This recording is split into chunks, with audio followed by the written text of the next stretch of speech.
quanto esse mundo tem interferido no teu crer no poder de Deus. O quanto que a aldeia, o sistema onde nós vivemos tem influenciado o nosso crer no poder miraculoso do Senhor. Você crê no poder miraculoso do Senhor ou você crê em religiosidade?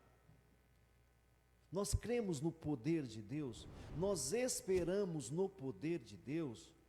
Ou será que nós queremos jogar dados com o Senhor? Nós cremos na intervenção miraculosa do Senhor? Ou queremos jogar dados com o Senhor? Tudo que o Senhor faz, Ele faz falando. Tudo que você achar na Bíblia de poder miraculoso do Senhor, Ele disse, Ele falou antes. Você crê nisso? Ou você fica fazendo simpatia? Ou você fica tentando a sorte? O quanto que o mundo, o quanto o sistema, o quanto que a religiosidade tem interferido no nosso crer no poder de Deus. Você crê mais hoje ou cria mais no passado? Realmente essa pergunta resolve para você. Você hoje crê mais ou você já creu mais? Se você falar, já crê mais, pastor, a aldeia te influenciou, o mundo te negativou, o sistema filosófico, psicológico, midiático te influenciou de alguma forma. Eu louvo a Deus que eu tenho crido cada vez mais e mais e mais. E cada vez um crer mais cristalino, mais limpo. Você crê no poder miraculoso do Senhor? Quero ler com vocês hoje, no segundo livro dos reis. Segundo livro dos reis. O quanto a aldeia, o sistema, a manada, o gado, a política, a filosofia, a sociologia, a psicologia tem influenciado o nosso modo de crer e de confiar no Senhor. De repente a ciência, né? De repente você tem esperado tanto na ciência. Já disse alguém no passado, a Bíblia Sagrada, corretamente interpretada e traduzida, não se choca com a ciência. Não se choca. Quando você vê alguma coisa da ciência que está chocando com a Bíblia, ou essa ciência é papo furado, ou essa porção bíblica foi mal interpretada, porque ela bem interpretada, corretamente interpretada, não choca com as Escrituras nunca. Então o nosso crer deveria aumentar. Várias vezes as pessoas falaram assim para Jesus, Jesus, aumenta a minha fé, me ajuda na minha pouca fé. Nós podemos até ter pouca fé, mas ter fé. Podemos até na quantidade ter pequena, mas que ela seja fé. E fé realmente é aquilo que o Senhor vai falar conosco. Segundo livro de Reis, para começar hoje, capítulo 6. O poder miraculoso do Senhor. Você crê nisso? Ou o mundo tem influenciado você para que você viva uma vida misticista e não de verdade? Vamos ver então. Capítulo 6, versículo 8, segundo livro dos reis. O rei da Síria fez guerra a Israel. E em conselho, esse rei da Síria, com os seus oficiais, disse, em tal e em tal lugar estará o meu acampamento. Mas o homem de Deus mandou dizer ao rei de Israel, olha, guarda-te de passar por tal e tal lugar, porque os sírios estão descendo para lá, não passa por esse lugar, porque os sírios estão descendo para ali. Olhe para mim aqui, por favor. Vocês todos ouviram até aqui? Sim ou não? Então tá bom. O rei da Síria, no secreto com os seus oficiais, decidiram estratégia, traçaram uma estratégia, tá bom? Mas o homem de Deus, sendo ensinado, inspirado, instruído pelo Senhor, disse, mandou falar ao rei, rei de Israel, os sírios vão fazer assim, assim, assim. Verso 10. O rei de Israel enviou tropas ao lugar de que o homem de Deus lhes falara, e de que eu tinha avisado, e assim se salvou, não uma, nem duas vezes. Olhe para cá. Isso não aconteceu uma ou duas vezes. Diga, não uma, nem duas vezes. O que nós entendemos? Muitas vezes. Nenhuma e nem duas vezes. Muitas vezes isso aconteceu. O rei se reunia com os oficiais, traçavam a estratégia, o rei da Síria, e daqui a pouco Deus falava para o profeta. E o profeta avisava ao rei de Israel. E olha, aqui particularmente, esse rei de Israel nem era tão bom assim, viu? Nem era tão legal assim. Mas isso fica para mais tarde. Não uma e nem duas vezes. 11. Então, tendo-se turbado com este incidente, o coração do rei da Síria, o homem ficou agitado, o homem ficou nervoso, estressado. E aqui você tem que voltar aí, ó, pelo menos antes de Cristo, uns 1000 anos. É um tempo em que rei, meu irmão, não seguia uma constituição, não seguia os deputados ou os senadores. O rei decidia e ponto e fazia, acabou a conversa. Não tinha direitos humanos, porque direitos humanos começou com os cristãos, não foi com a França, começou com os cristãos. E muitas vezes nós não sabemos disso. Achamos que foram as universidades que começaram com isso, foram os cristãos.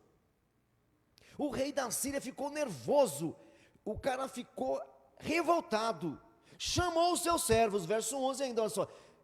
Então, tendo-se turbado com este incidente, o coração do rei da Síria chamou ele e os seus servos, ele lhes disse: não me fareis saber quem dos nossos é pelo rei de Israel? Olhe para mim, o rei chamou os oficiais, chamou os seus servos. Quem aqui vira casaca? Quem aqui é um agente secreto do rei de Israel? Quem aqui é um falsário? Quem aqui está aqui secretamente vigiando nossos conselhos? Quem daqui é por ele? Quem aqui está aqui é por ele? Porque é a única coisa que o rei consegue concluir: alguém daqui está entregando, alguém aqui está falando, alguém aqui está fofocando, alguém aqui está dizendo. Alguém aqui está revelando nossos planos para o rei de Israel. Quem está me ouvindo ainda? Você nesse lugar, você creria como? Porque geralmente eu e vocês, a primeira inclinação nossa é falar: foi alguém que falou, foi alguém que contou. Ah, deve ter sido algum traíra, deve ter sido algum Judas, deve ter sido alguém traidor, algum falsário. A nossa primeira inclinação é a humana, gente. A nossa primeira inclinação é a carnal, é a mental. É sempre duvidar. É sempre ficar, peraí, quem está falando? Por que será que a nossa primeira inclinação não é ir para o Senhor? Por que será, meu irmão, que a nossa primeira inclinação não é ir ao Senhor? Senhor, meu Deus, o que está acontecendo? Por que será que nós não somos assim, irmãos? Quem aqui é por ele? Quem dos nossos aqui se vendeu para o rei de Israel? Porque só pode ser isso, o rei da Síria disse. Verso 12. Respondeu um dos seus servos: ninguém, ó rei, meu senhor, ninguém. Mas o profeta Eliseu, que está em Israel, faz saber ao rei de Israel as palavras que falas na tua câmara de dormir. Aquilo que o Senhor planeja lá no secreto do teu quarto, Deus faz o profeta Eliseu ficar sabendo. E aí, irmão? Nós cremos no poder miraculoso do Senhor de coração. Nós cremos ou nos tornamos tão religiosistas que se não for aquilo que eu planejei, eu não creio. Porque é muito fácil eu crer naquilo que eu planejo. Por que será que nós não cremos do jeito que o Senhor diz? É igual aquelas pessoas que duvidam do Mar Vermelho. Ah, não tem Mar Vermelho coisa nenhuma não. Bom, não tem mais Mar Vermelho, só que tem um faraó do Egito que está sumido, nunca achou. Nem se sabe, não se consegue comprovar quem era o faraó do Egito na época do Êxodo. Se não houve Mar Vermelho, por que não? Conhece todos os faraós, menos aquele. E uma faraó mulher que também teve, que não se sabe o nome, porque eles têm vergonha de falar dessa faraó mulher. Muitas vezes, irmãos, nós preferimos dar o nosso jeitinho do que crer no poder de Deus. Crer no poder miraculoso do Senhor. Agora eu devo lhes dizer o seguinte: não espere o poder miraculoso do Senhor se Ele não falou antes. Não é o poder miraculoso que você imagina. Não é o poder de Deus que você levanta, que você fica aí imaginando. É o poder de Deus que Ele disse que vai fazer. Respondeu um dos seus servos: ninguém, ó rei, meu senhor. Mas o profeta Eliseu está lá em Israel, e ele faz saber ao rei de Israel as palavras que falas na tua câmara de dormir. Ele sabe, ele disse: ide e vede onde ele está, para que eu mande prendê-lo.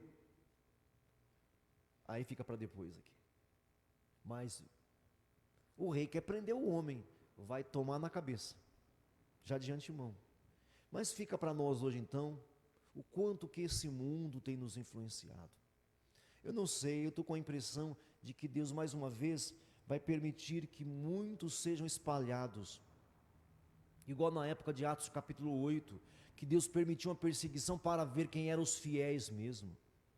Você nunca leu em Atos 8? Acabei de pregar agora uma parte, mas em Atos 8, Deus mandou uma perseguição e todos os discípulos foram espalhados, alguns negaram a fé e alguns ficaram firmes, só que a partir disso o evangelho se espalhou. Eu estou com a impressão de que nós estamos em tempos de espalhamento, para ver quem é da fé e quem é da crença. Tem gente que é da crença, mas não é da fé. Tem gente que é fidelista. Fidelista são pessoas de crenças. Pessoas de fé são pessoas que andam na vontade de Deus. Eu tenho a impressão que hoje em dia as pessoas cristãs oram para convencer a Deus de fazer a vontade delas. Quando você ora, meu irmão, você não ora para convencer a Deus para fazer a tua vontade. Quando você ora, você fala para o Senhor fazer você fazer a vontade dEle. Mas muitos de nós queremos convencer a Deus: Deus, por favor, Deus, por favor, eu tenho que casar, assim, vai ter que ser com a Maria, meu Deus, tem que casar, eu quero a Maria, eu quero a Maria, eu quero a Maria. Ele não quer te dar a Maria. Eu tenho a impressão que muitos de nós hoje oramos para que Deus faça a nossa vontade. Isso não é oração. Escuta isso aqui agora. Esse tipo de oração é feitiçaria.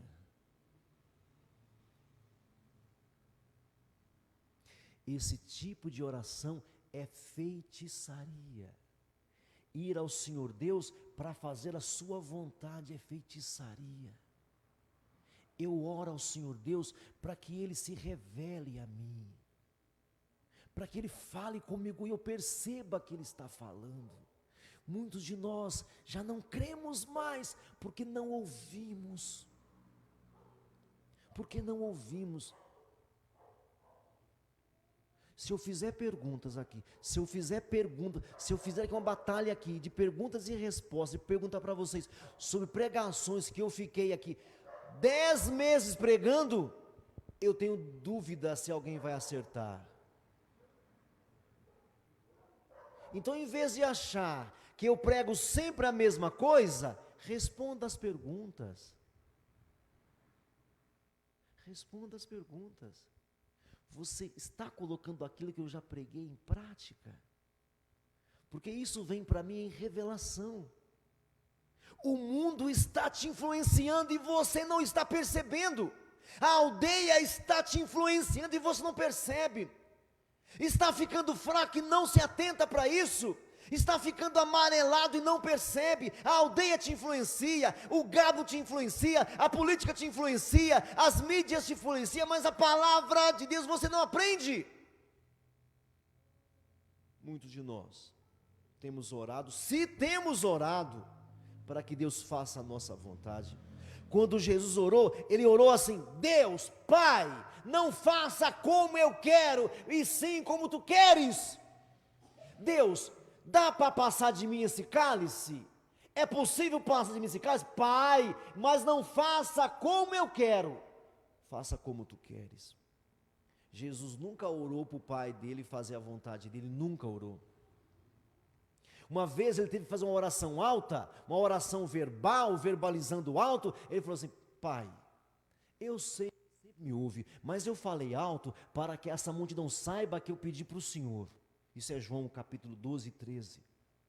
Eu falei assim alto, Pai, para que a multidão saiba que o Senhor me enviou. O que eu falei aqui é o que o Senhor mandou falar.